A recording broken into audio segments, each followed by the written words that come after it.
하나님께서 이스라엘 백성들이 지켜야 될 그 제사와 절기에 대해서 이렇게 쭉 설명하고 계시죠. 6월절, 7.7절, 나팔절, 대속죄일을 거쳐서 이제 오늘은 초막절에 대한 이야기를 하고 계십니다. 6월절은 애굽에서 구원해 주신 하나님의 은혜에 감사하여 드리는 절기이고, 7.7절은 보리를 처음 추수하여 드리는 절기가 7.7절이죠. 그리고 새해 첫날을 시작하며 나팔을 불면서 절기를 지켰던 나팔절, 그리고 1년에 한 번 백성을 위해 대제사장이 속죄의 제사를 드리는 대속죄일, 그리고 난 다음에 5일 뒤에 거행되는 초막절의 절기를 이제 이스라엘 백성들이 시작하게 됩니다. 초막절은 이스라엘 백성들이 광야 40년의 생활 동안에 이스라엘 백성을 보호하시고 지켜주신 그 하나님의 은혜에 대해서 고민하고 체험하는 시간이에요. 이스라엘 백성들이 자기 집을 놔두고 광야로 가서 초막을 짓습니다. 초막을 짓고 거기에서 약 한 8일 정도의 기간 동안 그 초막에 거하게 됩니다. 그 8일간의 축제 기간 동안 해야 할 일들을 일일이 다 세세하게 기록해 놓고 계신 거예요. 그 첫날 아침 제사장들은 실로암 연못에서 물을 길러와 가지고 성전의 제단 주변을 도는 헌수식을 하게 됩니다. 그리고 백성들은 그 일들을 보면서 종려나무 가지를 흔들어 환영하면서 할렐 찬송을 부르게 돼요. 이게 시편 113편에서 118편의 시편인데, 그 시편을 첫날에 함께 부르게 됩니다. 그리고 나서 제사장은 번제단 제물의 물과 포도주를 올라가면서 초막절이 시작되었음을 선포하는 일들을 또 시작하게 되죠. 밤에는 또 어떤 일이 있습니까? 밤에는 7가지 대형 촛대 4개를 그 불에 피워요. 그래가지고 성전을 막 밝힙니다. 이 불 아래에서 백성들이 피리를 불면서 춤을 추어요. 그리고 레위인들이 성전에 올라가는 노래를 부릅니다. 그게 시편 120편부터 134편에 불렀던 이야기예요. 새벽이 되면 어떻게 돼요? 새벽이 되면 새벽 해 뜨는 시간에 맞춰가지고 다 광야에서 성전을 바라봅니다. 그리고 해가 성전을 비추는 것처럼 이스라엘 백성이 하나님의 은혜 안에, 하나님의 은혜가 이렇게 우리를 비춰주고 있다는 사실을 광야에서 함께 보고 체험하게 되는 거죠. 어린아이부터 어른에 이르기까지 모두가 다 초막절이 되면 밖에 나가 조그만 초막을 짓고 거기에서 성전과 광야를 연결시키는 행사와 일들을 통해서 하나님이 우리를 어떻게 인도하셨는지에 대한 이야기를 하게 되는 거예요. 우리가 분명히 초막절의 절기뿐만이 아니라 우리도 역시 하나님의 은혜를 받은 사람들이죠. 특별히 죄 사함의 은혜로 말미암아 죽을 수밖에 없는 우리가 하나님의 은혜로 다시 영원한 생명, 천국을 소유하게 되었다는 거예요. 그리고 과거에 죽을 수밖에 없는 죄의 삶의 틈바구니 속에 살고 있는 우리가 하나님의 은혜를 알고 이제는 죄의 그 삶에서 은혜의 삶으로 하나님이 우리에게 생명을 허락해 주시는 생명의 삶으로 살게 되었다는 거예요. 그 은혜를 감사하며 지켜야 하는 절기가 바로 초막절이 되는 거예요. 그렇군요. 하나님, 우리의 상황을 아시는 하나님께서 우리를 광야에서 지켜주시고 애굽에서 건져주시고 광야에서 지켜주시고 하나님이 우리에게 많은 은혜를 주셨군요. 그 일을 직접 광야를 체험하면서 모든 이스라엘 백성들이 다시 한번 깨닫게 되는 거예요. 오늘 우리가 여러 이야기들이 있습니다만은 그날마다 지켜야 할 제사의 방법들이 다 나와져 있고 또 드려야 할 제물들이 다 기록되어져 있고 그리고 해야 할 일들, 그런 일들을 쭉 기록해 놓고 있어요.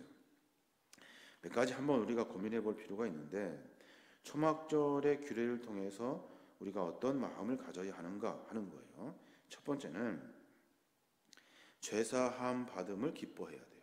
우리가 내가 신앙생활하면서 내가 가장 가져야 할 마음은 나 같은 것을 살리신 하나님의 은혜예요.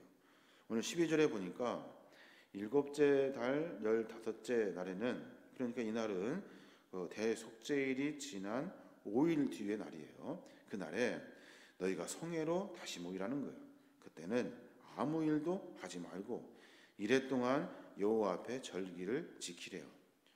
왜 하나님이 이렇게 규례를 정해 놓으셨을까요? 왜냐하면 너희들이 살 수 있는 가장 귀한 방법은 세상의 방법이 아니라 하나님의 방법이라는 거예요. 말씀하신 대로 초막을 밖에 나가 짓고 아무것도 하지 말고 이래 동안 여호와 앞에 절기를 지키라는 거예요. 출애굽의 삶이라면 뭐겠습니까? 내가 그때 그 세상의 속죄의 삶을 통해서 먹고 사는 것, 살아가는 것, 이런 것들에 얽매여 있다면 하나님이 그곳에서 우리를 건져 주신 거예요. 광야, 아무것도 없는 그 땅에서, 아무것도 할 수 없는 그 땅에서 그들은 40년 동안 하나님의 은혜를 만났어요. 아무것도 하지 말래요. 아무것도 안 하고 뭐 합니까? 하나님, 먹고 살아야 할 거 아닙니까? 라고 말하는 우리 인간적인 생각들을 다 꺾어내셔요. 아무것도 하지 마라. 그리고 나서 하나님이 지킬 규례와 방법과 은혜를 직접 체험하라는 거예요. 우리에게 부어주시는 그 은혜는, 하나님의 은혜는 우리가 뭘 해서 얻는 것이 아니라 하나님 우리에게 거저 주시는 은혜예요. 우리에게 찾아와 주셨던 하나님이시고 우리에게 살 수 있도록 은혜를 베풀어 주신 분이 하나님이시고, 죽을 수밖에 없는 우리에게 하나님은 찾아와 주셔서 믿음 갖게 하시고 신앙 갖게 하시고 말씀 듣게 하시고 그리고 삶 속에서 하나님의 길을 걷게 하신 분이 하나님이라는 거예요. 뭐 해서 우리가 얻어지는 것이 아니라 아무것도 안 해도 하나님 우리에게 은혜를 베풀어 주시는 분이라는 거예요. 죄사함 받은 자만이 얻을 수 있는 것이고 하나님의 은혜를 알고 체험한 사람들만이 가만히 있을 수 있는 거예요. 그 은혜를 모두가 다 체험하고 알고 깨닫게 되는 거군요. 그렇습니다. 하나님, 죽을 수밖에 없는 우리에게 하나님은 찾아와 주셨고 은혜를 베풀어 주셔서 내 죄를 사하시고 새로운 삶을 살게 하셨습니다 하는 고백이 우리의 고백이 되어야 하는 거예요. 또 하나, 그 구속의 은혜에 대해서 기뻐해야 돼요. 그렇군요, 그런가 보다 하고 넘어가는 것이 아니라 기뻐해야 돼요. 기뻐하며 뭐 해야 돼요? 주님의 말씀을 듣고 40년을 회상하면서 기념하는 절기를 이스라엘 백성들은 8일 동안 진행해요. 나에게 주신 은혜에 감격하여 주님의 말씀에 따라서 내가 삶을 고쳐서 실천해야 하는 삶을 살게 되는 거예요. 그것이 바로 우리가 해야 할 일인 거예요. 오늘 초막절의 절기를 보내는 이스라엘 백성들은 모두가 다 깨닫습니다. 아, 그렇군요. 내가 뭐 해서 얻어지는 것이 아니라 이 모든 것은 하나님의 은혜입니다. 그 은혜에 감사하고 기뻐하여 내가 다시 하나님의 말씀을 듣습니다. 그리고 아무것도 하지 말라 하신 하나님, 그리고 날짜마다 지키라고 명령하신 그 규례를 내가 아무것도 하지 않고 묵묵히 지켜내겠습니다 하는 각오와 결단, 그 마음을 갖고 그 마음 역시 기뻐하는 마음으로 그 일들을 행했다는 거예요. 그래서 이스라엘 백성들은 절기가 되면, 이날이 되면 모든 아이들을 비롯해서 어른이 이르기까지 집 내버려 두고 밖에 나가 초막 짓고 앉아 있으면서 그 하나님의 은혜를 다 새겼다는 거예요.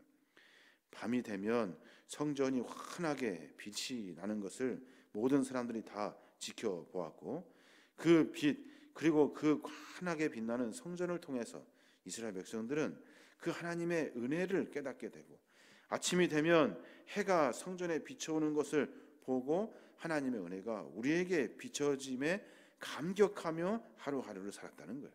이게 바로 신앙의 삶의 모습이라는 거예요. 우리는 어떻습니까? 우리는 늘 내가 뭘 해야 하고 뭔가 열심히 뭔가 해야 세상에 살 수 있다고 생각해요. 그것은 세상을 의지하는 것이지 하나님을 의지하는 것이 아니라는 거예요. 참 어렵고 힘든 일인 것 같아요. 이스라엘 백성들은 그 일을 반복해서 마음에 새겨요. 뭐 열심히 하려고 하는 것이 아니라 내가 뭐 욕심껏 어디 쫓아다니고 세상의 것 기웃거리며 살아가는 것이 아니라 모든 것이 다 하나님의 은혜입니다. 그 은혜 내가 또 만납니다. 또 감격으로 기뻐합니다. 하루하루가 하나님의 은혜입니다라는 것을 늘 고백하며 살았다는 거예요. 또 하나는 이제 반복되는 일들을 계속해야 돼요. 오늘 보니까 뭐 수송아지를 잡아야 되고 순양을 잡아야 되고 전제와 여러 규례대로 그 숫자에 맞춰 가지고 일들을 반복해서 8일을 보내야 돼요. 첫날 바쳐야 될 짐승, 둘째 날 바쳐야 될 짐승, 셋째 날 바쳐야 될 일들을 다 정해 놓으셨어요. 왜 이렇게 하나님은 어렵고 힘들게 여러 제사의 일들을 반복해서 하시게 하셨을까?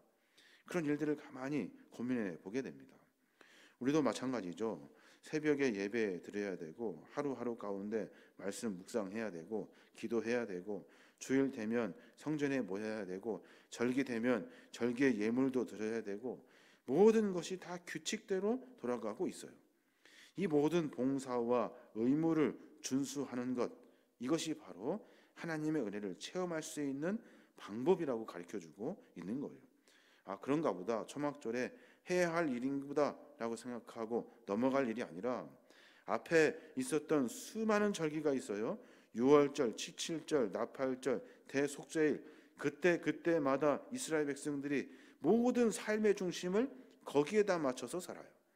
성전에 올라갈 때 준비해야 될 것, 우리가 정결해야 될 것, 가서 해야 할 일들, 그날마다 있어야 될 것들을 다 준비해가지고 모든 삶이 전부 다 하나님이 우리에게 명령하신 봉사와 의무의 준수로 채워져 있다는 거예요. 왜 이렇게 하나님은 우리에게 이런 일들을 맡기고 하나의 흐트림 없이 진행하게 하셨냐는 거예요. 이것은 바로 이 일들을 통해서 하나님의 기쁨을 만나게 하게 하시려고 하는 거예요. 억지로 하는 것이 아니라 네가 기뻐함으로 참여할 수 있는가 하는 거예요. 억지로 뭔가 하는 것이 아니라 내 마음에 기쁨이 있어야만이 이 일들을 할 수 있는 거예요. 상번 제물로 1년 되는 흠없는 순양 2마리 바치고 번제물로 순용아니 13과 순양 2, 1년 된 순양 14마리 바쳐야 되고 또 속제물로 수염소 1마리 그 가운데 번제물로 드려야 될 수송아지 매일매일 1마리씩 계속해서 드려야 하는 거예요. 참 어려운 일인 것 같아요. 근데 그 일들을 이스라엘 백성들은 모두가 다 합심해서 감당하고 있다는 거예요. 우리의 신앙의 삶의 여정이 하나님이 정해놓은 규칙과 규율이 참으로 엄중해요. 이것을 어떤 타협하거나 마음에 기쁨의 마음 없이는 그 일을 감당할 수 없게 되는 겁니다. 쉽게 말해서 뭐가 편해야 되고 뭐가 있어야 신앙생활 하는 것 같은 이런 착각을 일으킬 만큼 하나님의 규칙과 준수는 엄중하고 복잡하고 수도 없어요. 이 일들을 다 이스라엘 백성들이 기쁨으로 감당해요. 그 감당하는 일들을 통해서 마음의 기쁨을 가지고 주 앞에 나아가고 다시 하나님의 은혜를 만나 들어가는 거예요. 그래서 그들이 얻게 되는 것은 뭐예요? 세상의 생각과 다른 여러 인간적인 잡생각들이 다 사라져요. 그리고 오로지 하나님만 바라보며 전진하게 되는 거예요. 이 모든 축제를 한마디로 말하면 우리는 주 안에 거하고 주님으로 말미암아 살고 주님과 함께 살아간다 하는 것이 신앙의 고백이 되는 거예요. 이것이 신앙의 계속 반복되는 교육과 훈련을 통해서 우리의 마음 가운데 상기시켜주는 이야기들이 되는 겁니다. 하박국 3장 17절부터 보면 그런 말씀이 있잖아요. 무화과 나무가 무성치 못하며 포도나무에 열매가 없으며 감람나무에 소출이 없으며 밭에 식물이 없으며 우리의 양이 없으며 외양간에 소가 없을지라도 나는 여호와로 인하여 즐거워하며 나의 구원의 하나님을 인하여 기뻐하리로다. 우리가 이것을 그냥 읽으니까 읽은가 보다 하고 넘어가지만 사실 이런 상황이 되면 어떻게 우리가 여호와 때문에 즐거워할 수 있고 우리가 어떻게 하나님이 베풀어 주신 은혜라고 기뻐할 수 있겠냐는 거예요. 아무것도 없는데 이것은 훈련이 아니면 불가능한 일이에요. 그냥 선뜻 한두 번 몇 번 생각해서 고백되는 신앙의 이야기가 아니에요. 삶 전체가 하나님 중심으로 바뀌어져야만이 가능한 일이에요. 무화과 나무에 무화과 나무가 없어요. 무화 열매가 없어요. 포도에도 열매가 없어요. 감람나무에도 열매가 없어요. 밭에 식물이 없어요. 우리의 양이 없고 외양간에 소가 없어요. 뭐 먹고 살아요? 아무것도 없는데. 그런데 기뻐하대요. 상관없습니다. 상관없습니다. 하나님, 내가 하나님으로 인해서 이 형편없는 상황이지만 기뻐합니다. 이게 어떻게 사람이 가능하냐는 거예요. 훈련을 통해서 하나님을 깊이 만나는 삶의 습관을 통해서 가능한 일이에요. 하나님은 이스라엘 백성들에게 그것을 말씀해주고 계시는 거예요. 오늘 여러 절기의 이야기들을 우리가 쭉 보게 됩니다. 지금은 많은 것들이 약해지기도 하고 많이 또 바뀌어지기도 하고 여러 인간적인 생각들이 다 개입되어서 많이 축소된 것이 사실이죠. 또 예수님께서 이 땅에 오시면서 율법을 완성하시면서 다 우리 인간이 해야 할 일들을 예수 그리스도 중보자 대신 예수님을 통해서 하나님을 직접 만나게 하셨어요. 그러면서 더 믿음과 신앙이 나태해지는 것이 아니라 예수 그리스도를 더 집중해서 섬겨야 하는 것이 우리의 일이 되는 거예요. 우리를 하나님께서 구원의 백성으로 삼아주신 그 은혜, 죄로 인해 죽을 수밖에 없는 우리를 건져 주셨어요. 찾아와 주셨어요. 그 은혜가 너무 커요. 그 구속의 은혜를 늘 기뻐하며 살아야 하는 거예요. 그 기쁨 가지고 뭐 해야 합니까? 하나님이 무엇을 원하시는지 찾아야 돼요. 늘 고민하고 삶 속에서 나에게 명령하신 것이 무엇인지 찾아야 돼요. 구약시대에 봉사와 의무의 준수의 기쁨을 찾게 하셨다면 지금은 내가 주님을 위해 무엇을 할 수 있을까? 내 삶을 어떻게 고쳐내어 하나님이 기뻐하시는 삶으로 살 수 있을까 하는 것들을 깊이 묵상하며 살아야 하는 겁니다. 오늘 하루 가운데 그런 기도가 우리의 기도가 되었으면 좋겠어요. 하나님, 내가 자꾸 믿음과 신앙이 약해졌다라고 말하고 핑계대지만 사실은 내 안에 예수 그리스도의 그 은혜와 사랑이 약해지고 있습니다. 주님을 향한 그 마음이 약해지지 않도록 내 마음을 꼭 붙들어 주십시오. 뿐만 아니라 세상에 분주하며 살고 있습니다.